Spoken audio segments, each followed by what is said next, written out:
नमस्कार, आप देख रहे हैं स्पेशल रिपोर्ट और आपके साथ में विजेंद्र सोलंकी। संसद का शीतकालीन सत्र शुरू हो चुका है। इसमें आर्थिक सुधारों, राष्ट्रीय सुरक्षा और सामाजिक स्वास्थ्य संरक्षण के जुड़े कई बिल पेश होंगे। मणिपुर को लेकर बिल है, तो वहीं चंडीगढ़ को केंद्र शासित करने के लिए संशोधन बिल भी है। इसके अलावा कौन कौन से बिल पेश होने और इनके पेश होने, पास होने और कानून बनने से देश में क्या बदलाव आएंगे, आपसे जुड़े कितने बिल हैं जो सीधे आप पर असर डालें।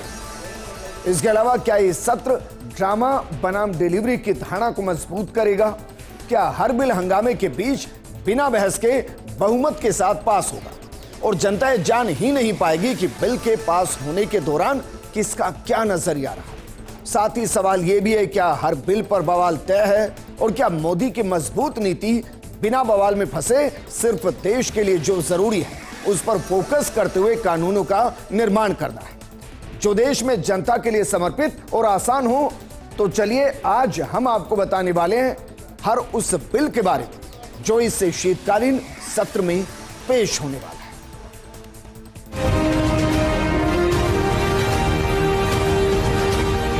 शीतकालीन सत्र ये सिर्फ कोई रिचुअल नहीं है। राष्ट्र को प्रगति की ओर तेज गति से ले जाने के जो प्रयास चल रहे हैं उसमें ऊर्जा भरने का काम ये शीतकालीन सत्र भी करेगा, ऐसा मेरा पूरा विश्वास है।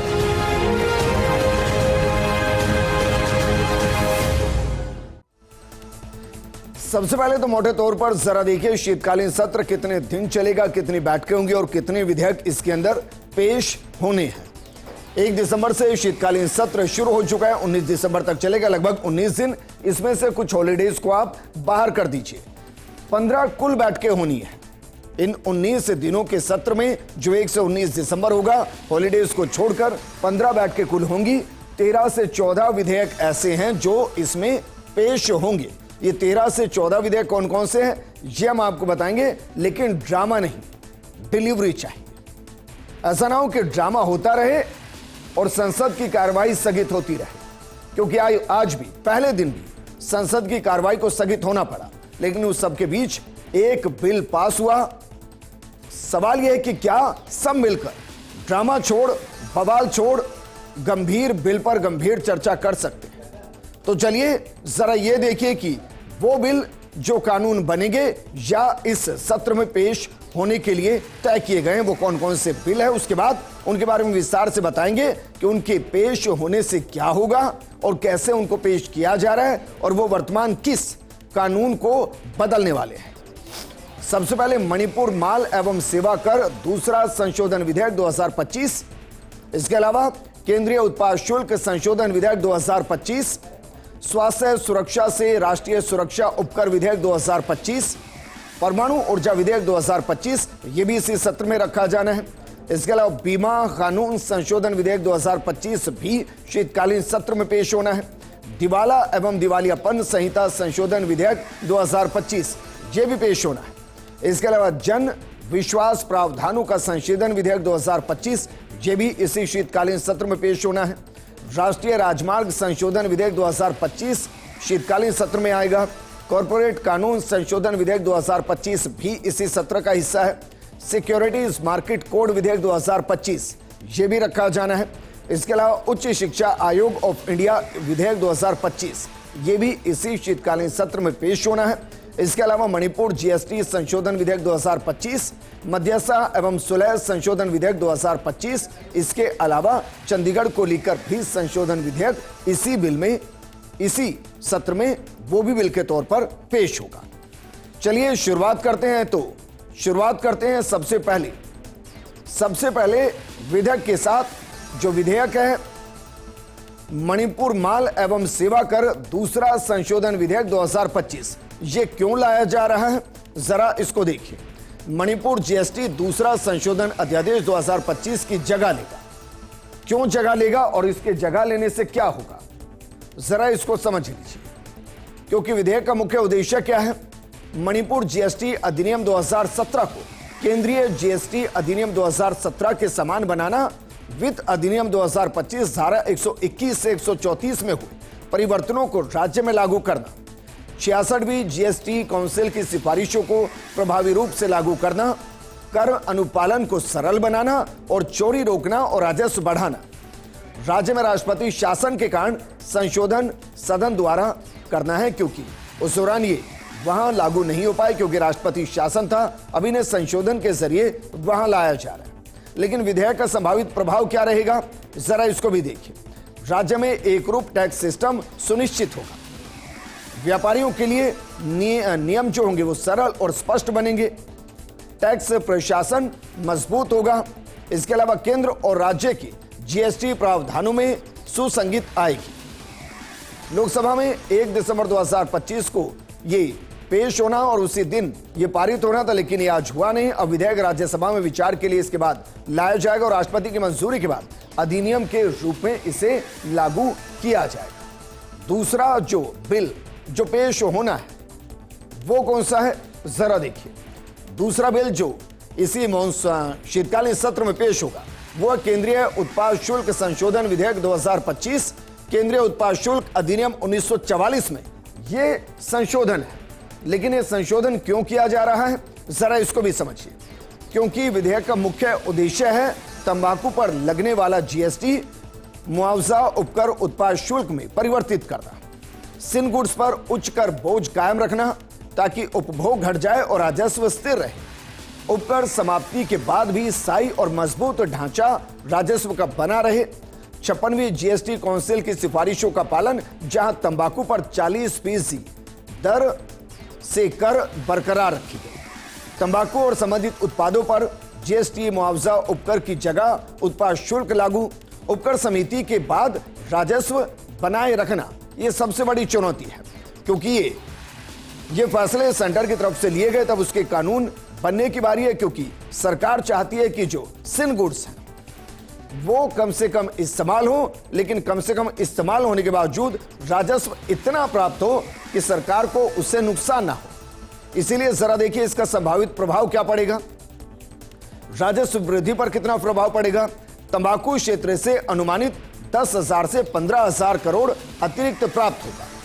स्वास्थ्य लाभ क्या होगा, कीमतें बढ़ने से उपभोग कम होगा। कैंसर और नशा नियंत्रण कार्यक्रमों को इससे सहायता मिलेगी, जो पैसा उससे मिलने वाला है।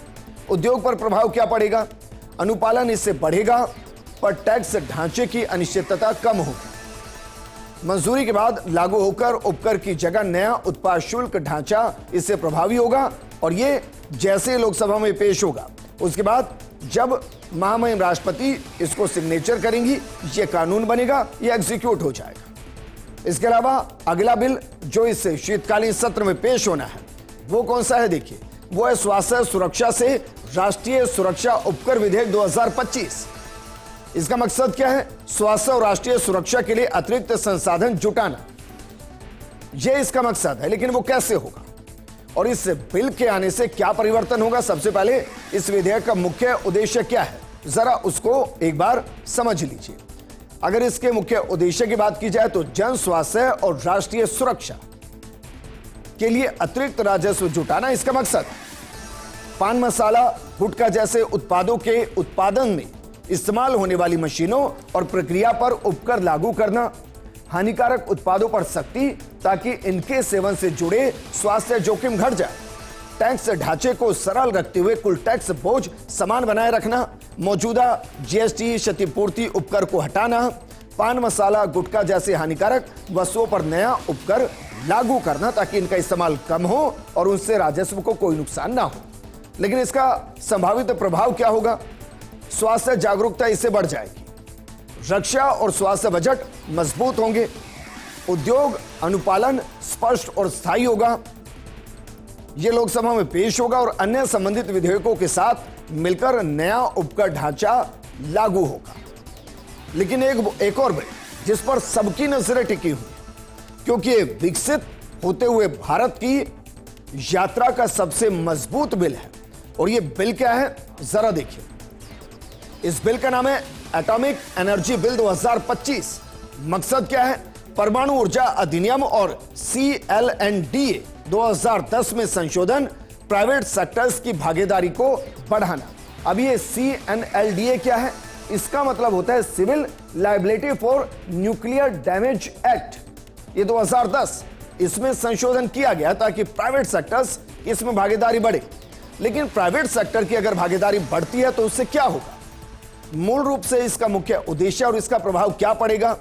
देश में अधिक ऊर्जा, परमाणु ऊर्जा उत्पादन करना इसका मकसद है। ऊर्जा सुरक्षा मजबूत करना इसका मकसद है। विदेशी निर्भरता घटाना इसका मकसद है। विदेशी और घरेलू निवेश को बढ़ाना इसका मकसद, और इससे देश में ऊर्जा उत्पादन बढ़ेगा, सैन्य और वैज्ञानिक सेक्टर मजबूत होंगे, भारत की वैश्विक पकड़ मजबूत होगी। इसके अलावा जरा देखिए अगला जो सुधार बिल, देश के अंदर जो सुधार बिल पेश होना है वो कौन सा है जो इस शीतकालीन सत्र का हिस्सा होगा? वो है बीमा क्षेत्र में एफडीआई सुधार विधेयक 2025। एफडीआई की सीमा को 100% करना, ये इसका मकसद है, इसका उद्देश्य है। लेकिन अगर 100% एफडीआई बीमा सेक्टर में की जाएगी तो उससे क्या होगा? सबसे पहले जरा उसका, इस विधेयक का आना और इसके पीछे का उद्देश्य क्या है इसको समझिए। बीमा कवरेज को बढ़ाना, विशेषकर ग्रामीण और छोटे शहरों में, यह इसका मकसद है। निजी और विदेशी निवेश से क्षेत्र की वृद्धि 7 से 8% सालाना तक बढ़ सकती है। लाइसेंसिंग, पूंजी और संचालन को सरल बनाना, वैश्विक प्रथाओं के अनुरूप सुधार लागू करना, बीमा अधिनियम 1938, एलआईसी अधिनियम 1956, IRDAI अधिनियम 1999 में संशोधन, निजी और विदेशी निवेश को इसमें बढ़ावा देना, बीमा बाजार का आकार 10 लाख करोड़ से बढ़ाकर 50 लाख करोड़ तक करना, ग्रामीण क्षेत्रों में कवरेज 50% से ज्यादा बढ़ाना ताकि हर कोई बीमा कवर हो। इसके अलावा एक और बिल जो इसी शीतकालीन सत्र में आ सकता है और जिसको पहले से तय किया गया है कि इस बिल को पेश किया जाना है, वो कौन सा है? देखिए, वो है दिवाला एवं दिवालियापन संहिता संशोधन विधेयक 2025। एनसीएलटी बोझ कम करना और ईज ऑफ डूइंग बिजनेस को सुधारना, वो इसका मकसद है। इस बिल को लाने के पीछे की मंशा है। उद्देश्य क्या है? उद्देश्य है कि CIRP यानी कि कॉर्पोरेट इंसॉल्वेंसी रेजोल्यूशन प्रोसेस, इसमें NCLT यानी कि नेशनल कंपनी लॉ ट्रिब्यूनल को 14 दिन में आदेश देना, आवेदन वापसी COC की सहमति के बिना नहीं होना चाहिए। COC यानी कि कमेटी ऑफ क्रेडिटर्स, उसकी सहमति के बिना मुमकिन नहीं हो। गारंटर संपत्ति COC की मंजूरी से CIRP में स्थानांतरित और समूह दिवालिया के लिए समन्वित समाधान मिले। सीमा पार दिवालिया के लिए सरकार नियम बनाएगी और व्यक्तिगत दिवालिया में मॉरिटोरियम समाप्त किया जाएगा। ऋणदाता अधिकार मजबूत होंगे और निवेशक का विश्वास और ज्यादा बढ़ जाएगा। इसे थोड़ा और आसानी से समझिए कि इसका संभावित प्रभाव क्या पड़ेगा। इसका संभावित प्रभाव दरअसल यह पड़ेगा कि ऋणदाता वसूली बढ़ जाएगी, निवेश आकर्षण और बढ़ जाएगा, ईज ऑफ डूइंग बिजनेस मजबूत हो जाएगा। यह इसके पीछे का मकसद है। इसके अलावा एक और विधेयक जो इसी शीतकालीन सत्र में आना है और उसका मकसद जन विश्वास को बढ़ाना है, तो उसका नाम इस तरफ इशारा अपने आप करता है, जन विश्वास विधेयक 2025। 18 अगस्त 2025 को लोकसभा में इसको पहले ही रखने की तैयारी की गई थी। इसका लक्ष्य छोटे अपराधों के लिए जेल की सजा को कम करना। 18 अगस्त 2025 को लोकसभा में पेश किया गया था और विधेयक का मुख्य लक्ष्य छोटे अपराधों के लिए जेल की सजा को खत्म करना है। लेकिन कैसे और इसके पीछे का जो मकसद है वो क्या है और इसका संभावित प्रभाव क्या पड़ेगा? संभावित प्रभाव दरअसल इसका यह पड़ेगा कि चेतावनी या जुर्माने का विकल्प दिया जाएगा। ऐसा नहीं कि सीधा जेल में ठोल दिया जाए, और अभी हो भी रहा है। बहुत से ऐसे, या कहूं कि लाखों लोग ऐसे हैं जो छोटे छोटे जुर्म जिनमें शायद जुर्माना या चेतावनी देकर छोड़ा जा सकता है, वो जेल के अंदर है। अब यह विकल्प उनको दिया जाए। ईज ऑफ डूइंग बिजनेस और ईज ऑफ लिविंग बढ़ाना इसका मकसद। जन विश्वास अधिनियम 2023 का विस्तार, ऐसे अपराध मुक्त करना जिनमें जुर्माना या चेतावनी पर्याप्त है।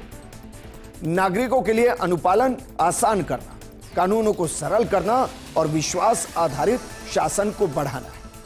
वैसे भी जो कोर्ट है उस पर अथाह बोझ है और उनमें लगभग 50% से ज्यादा मामले ऐसे हैं जिनमें बहुत संगीन क्राइम नहीं है।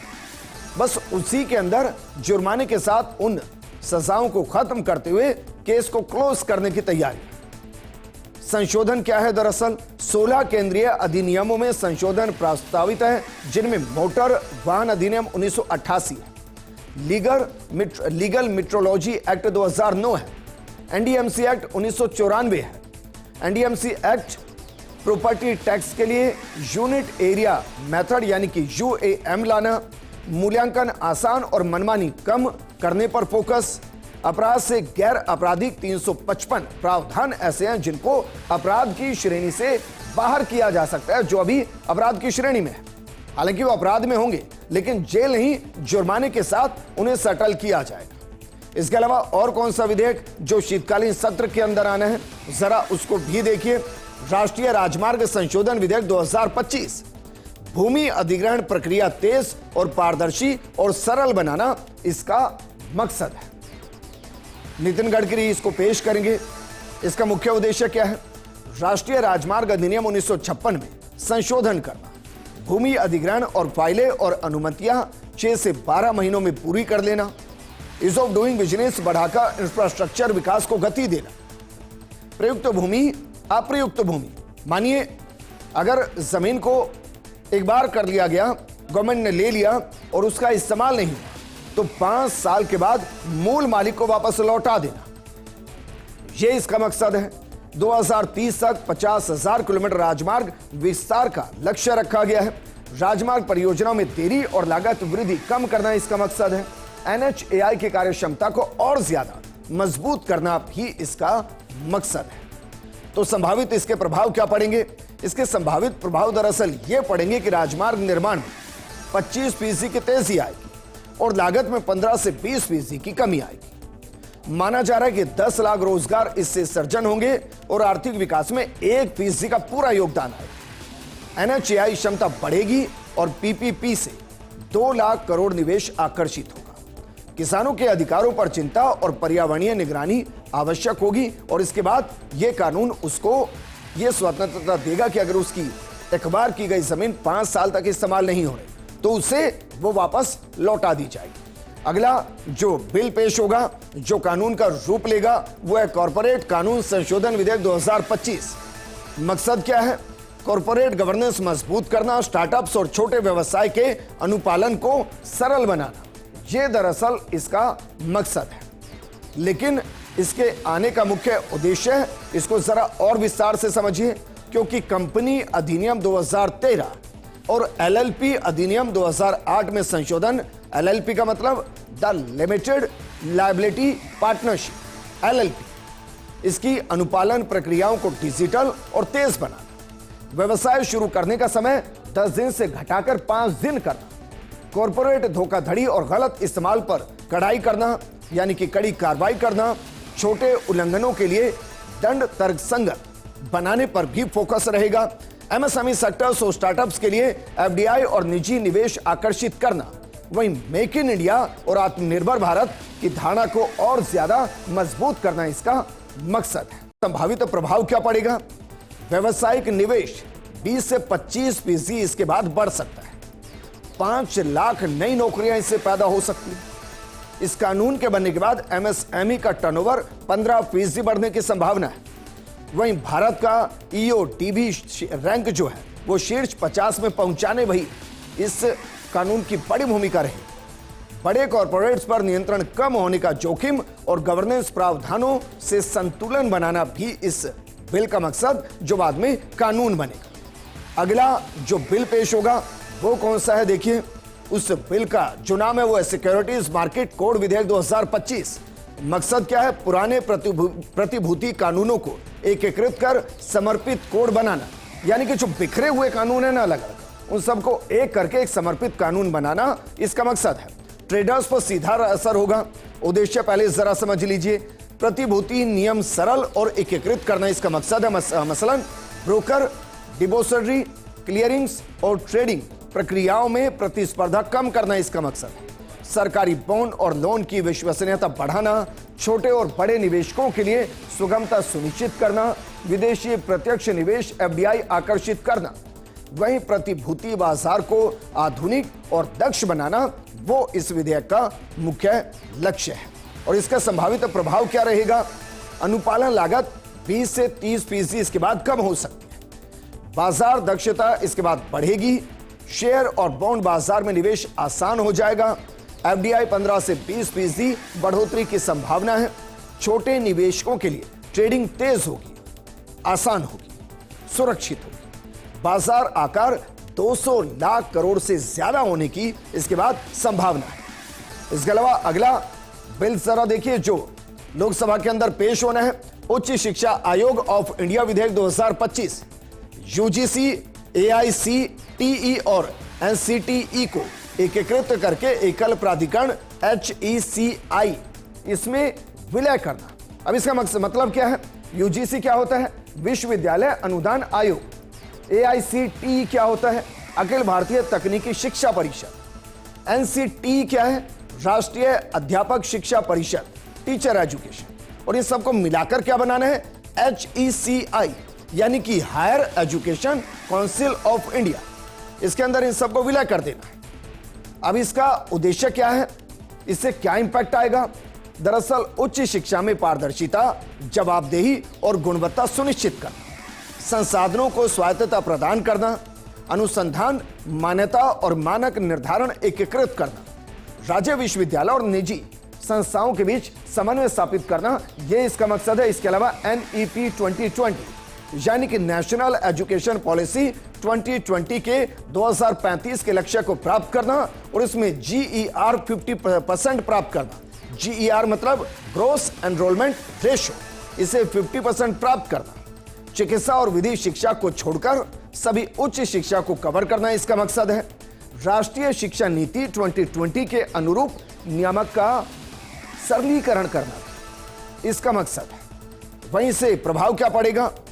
जो अनुपालन बोझ है वो 30 से 40% इसके बाद कम हो जाएगा। संस्थागत नवाचार बढ़ जाएंगे। छात्रों के लिए बेहतर गुणवत्ता और पहुंच बढ़ेगी।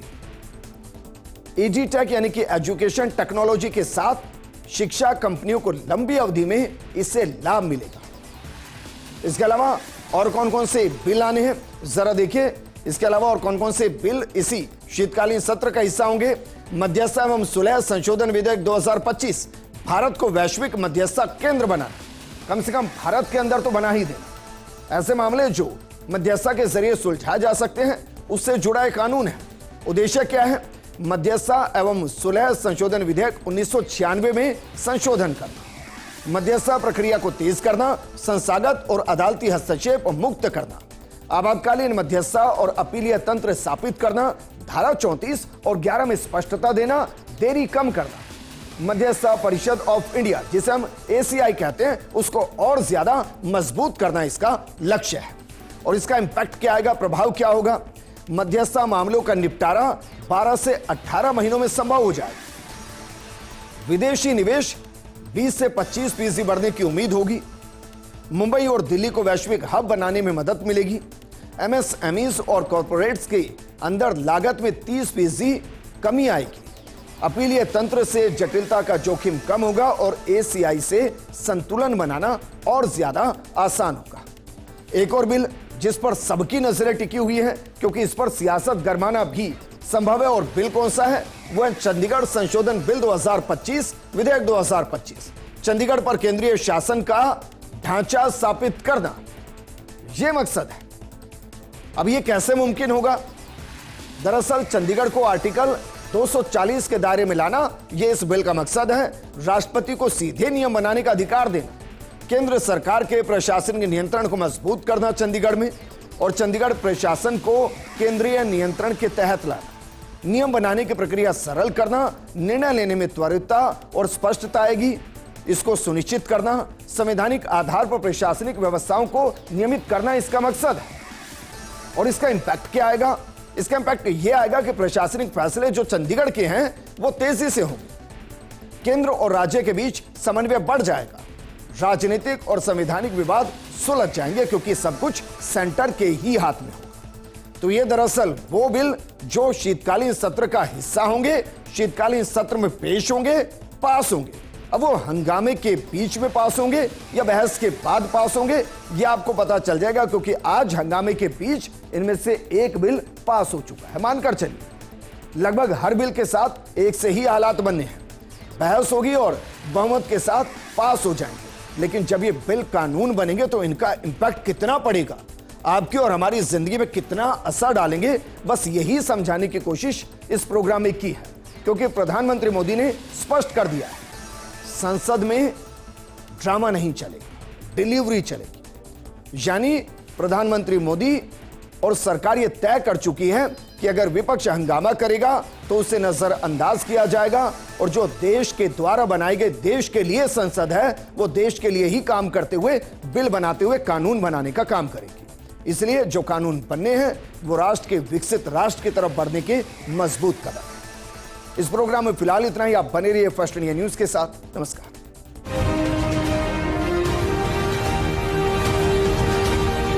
शीतकालीन सत्र ये सिर्फ कोई रिचुअल नहीं है, राष्ट्र को प्रगति की ओर तेज गति से ले जाने के जो प्रयास चल रहे हैं उसमें ऊर्जा भरने का काम ये शीतकालीन सत्र भी करेगा, ऐसा मेरा पूरा विश्वास है।